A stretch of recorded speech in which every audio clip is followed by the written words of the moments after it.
동탄역 광비콤 드디어 시작!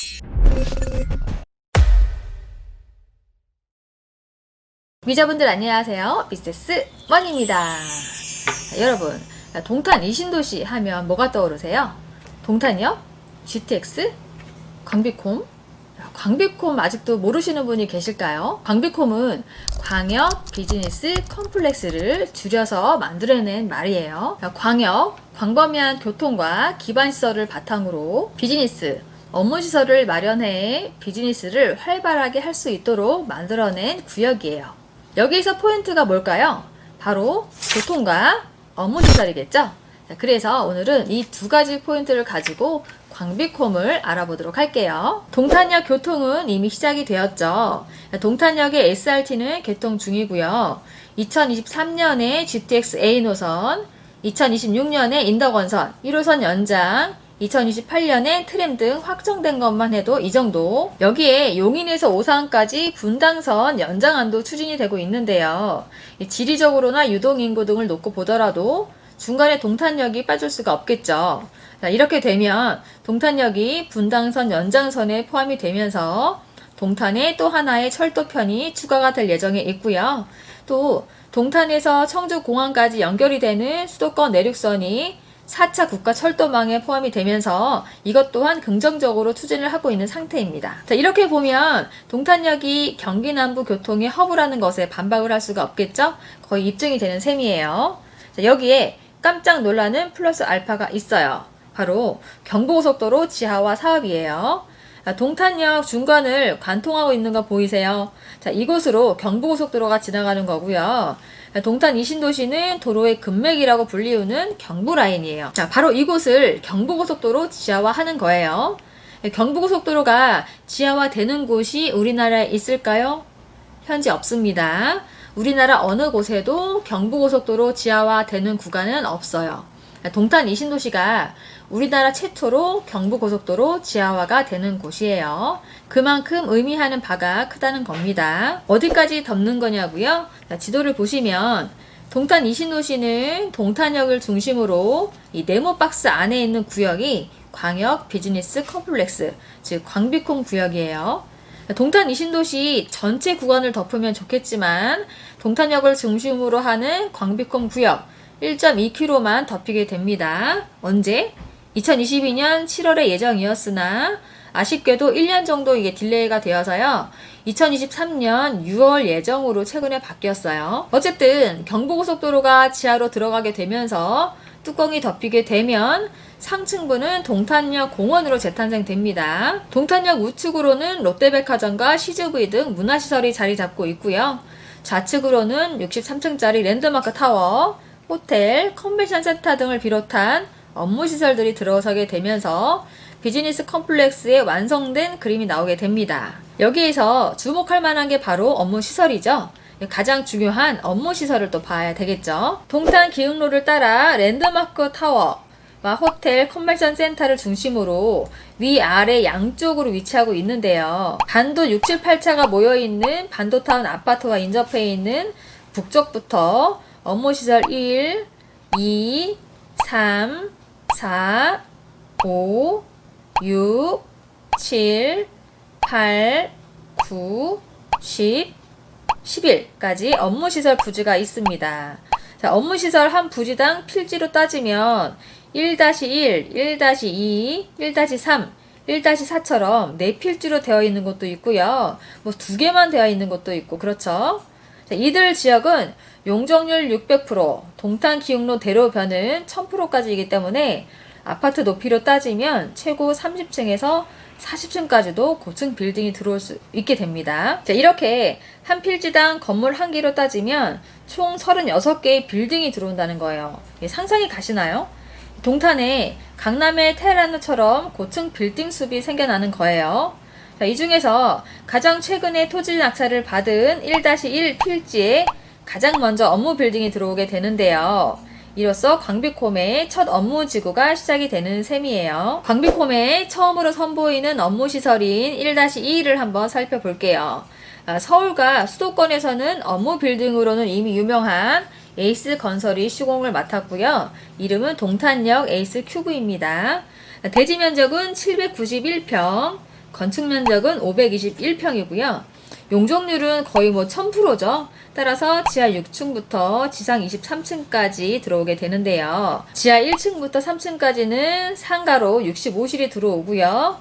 4층부터 23층까지는 업무시설 오피스로 440실이 들어오게 됩니다. 층수가 23층이라고 아파트 23층을 생각하시면 안 돼요. 일반 아파트는 층고가 2.4에서 2.5m 정도잖아요. 자, 여기는 3층까지는 상업시설, 즉 상가가 들어오고 나머지는 오피스인데 상가는 층고가 높죠. 그런데 여기는 평균보다 더 높아요.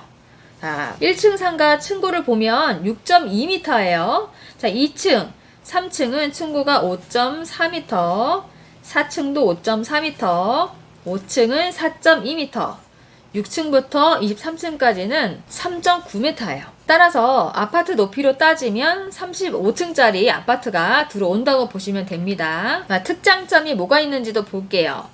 다양한 오피스 평면 구성, 전용 7평에서 13평 내외로 구성이 되어 있고요.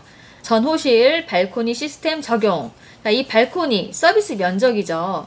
최소 1.7평에서 6평, 7평까지도 서비스 면적으로 주어집니다. 동일 면적 대비 엘리베이터 최대 확보, 한 층당 6개 엘리베이터가 있고요. 지하주차장 광폭 주차 공간 확보, 여기는 기계식이 아니고 자주식 주차 시스템입니다. 환자 베드용 엘리베이터 적용. 자, 상가 3층부는 지금 메디컬 층으로 구성을 하려고 계획 중에 있어요. 자, 이렇게 되면 환자 베드용 엘리베이터 필요하죠. 그런 것까지도 적용이 되어 있습니다. 따라서 의료업종 입주가 가능해요. 인면 특화 디자인을 보면 타사에 비해서 네모 반듯하게 구성이 되어 있기 때문에 모난 곳이 없어요. 사무실 내부를 꾸밀 때 버려지는 공간이 없다는 거죠. 각 호실마다 전호실 발코니가 주어지기 때문에 활용도도 굉장히 높습니다. 자, 수도권 오피스 현황을 좀 살펴보면 서울 오피스 매매 지수는 최근 3년간 연간 5.3% 상승을 했고요. 소비자 물가 상승률 1.6%보다 2배 이상 높은 5.3%를 기록을 하고 있어요. 역세권, 비역세권 오피스 시세 차이는 뚜렷하게 차이가 나고 있어요. 판교역만 보더라도 비역세권은 평당 1,200만원, 역세권은 1,600만원이고요. 문정역도 비역세권은 1,150만원, 역세권은 1,450만원입니다. 확고한 차이가 나죠. 이래서 오피스라고 하더라도 역세권으로 들어가셔야 된다는 거 수치로도 나타나고 있죠. 자, 많은 분들이 헷갈려하는 부분인데요. 이런 섹션 오피스, 오피스 빌딩과 지식산업센터는 뭐가 다른지 비교를 해볼게요. 이런 섹션 오피스의 장점을 보면 사용자에 따라서 이 섹션을 구획할 수가 있고요.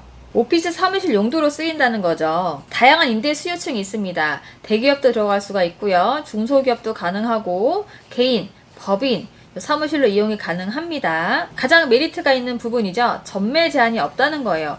환급성이 좋다는 거죠. 이건 즉 투자 가치가 있다는 거예요. 이에 비해서 지식산업센터를 볼게요. 옛날에는 아파트형 공장으로 불리웠던 것들이 이제는 명칭이 지식산업센터로 다 바뀌었습니다.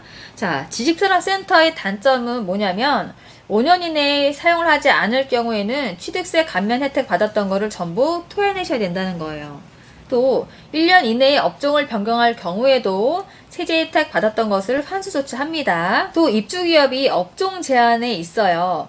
유통업, 무역업, 도소매업 등은 들어갈 수가 없고요. 따라서 실수요자에게는 혜택이 되지만 투자자한테는 그만큼 혜택이 덜하다는 거.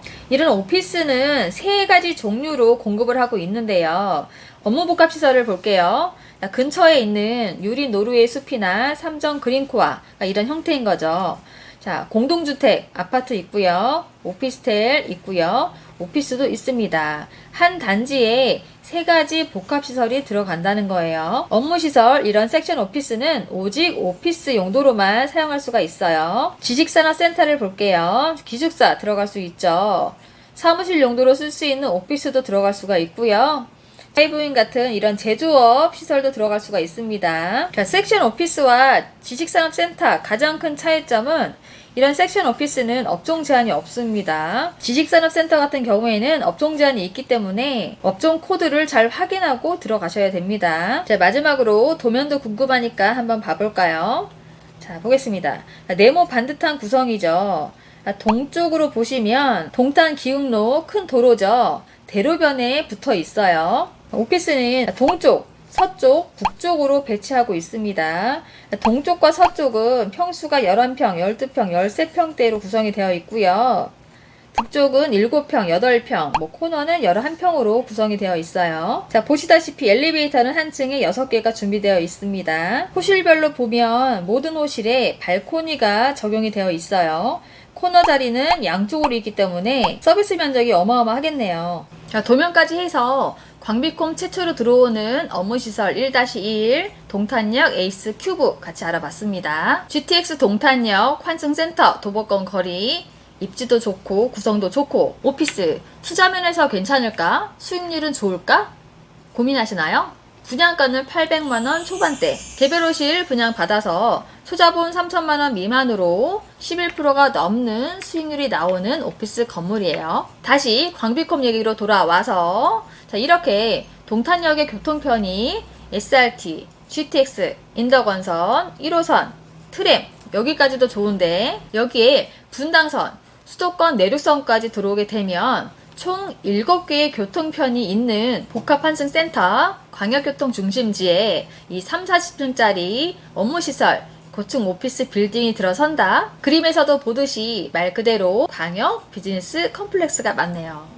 우리가 강남의 비즈니스 시설 하면 강남역 도심에 빌딩 숲으로 둘러싸인 테란로를 떠올리듯이 동탄의 비즈니스 시설 하면 동탄역 도심에 빌딩 숲으로 둘러싸인 광역 비즈니스 컴플렉스 광비콤로가 떠오르기를 기대하면서 이 시간 마치도록 하겠습니다. 나중에 이 동탄 광비콤에 빌딩들이 다 들어서게 되면 우리도 강남 테헤란로처럼 지명 하나 지어야 되지 않을까요? 기발한 지명을 댓글로 남겨주시면 제가 마음에 드는 지명 하나 선정해서 한 분을 뽑아 날씨도 더운데 시원한 스벅 상품권을 보내드리도록 하겠습니다.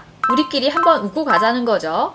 오늘도 미세스머니 덕분에 광비콤을 제대로 알고 갔다 라고 하시는 분은 구독과 좋아요를 꼭꼭 눌러주세요. 저는 다음 시간에 만나요. 안녕.